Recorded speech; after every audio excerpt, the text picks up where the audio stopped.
এইভাবে যে ভগবানের কৃপা আমি লাভ করব আমি ভাবতে পারিনি। তো ভগবান সব জায়গায় বিরাজমান, ভগবান সবার উপর কৃপা করেন। কিন্তু অপেক্ষা হলো একটা জিনিস, সেটা হলো সময়। তো দিনটা ছিল হচ্ছে স্নানযাত্রা।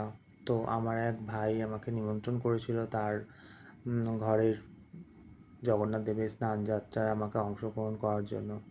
ওই ভগবানের কৃপাতেই আমি ভগবানের এই দুর্লভ স্নানযাত্রা আমি দর্শন করার সুযোগ পেয়েছিলাম, বা ভগবান করিয়ে দিয়েছিলেন বলতে পারো।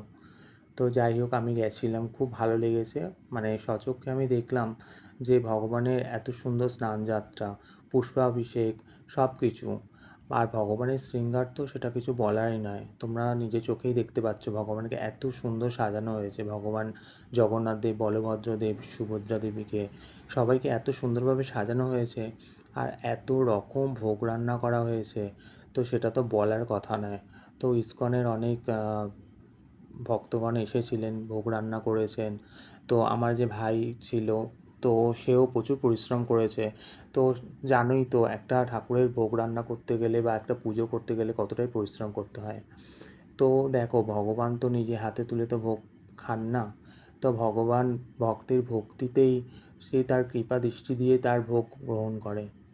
তো যাই হোক, আমি সব কিছুই দেখলাম, ভগবানের ভোগ আরতি থেকে আরম্ভ করে ভগবানের শৃঙ্গার। তো সব কিছুই এত সুন্দর, আর ভগবানের এত প্রসাদ আর এত সুন্দর সুস্বাদু খেতে, তো কিছু বলার কথা নয়। আর দেখো, ভক্তিতেই সব কিছু সুন্দর হয়ে ওঠে। আর সবাই বলো যে তোমরা যে ভোগ দর্শনে দুর্ভোগ কাটে। তো তোমাদের কাছে ভগবানের মহাপ্রসাদ তোমাদের সামনে তুলে ধরলাম, তোমরাও দর্শন করো, তোমাদেরও দুর্ভোগ কাটুক। সবাই ভালো থাকো, সবার মঙ্গল হোক, এটাই চাই।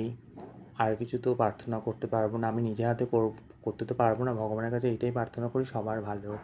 তো সবাই একবার বলো জয় জগন্নাথ।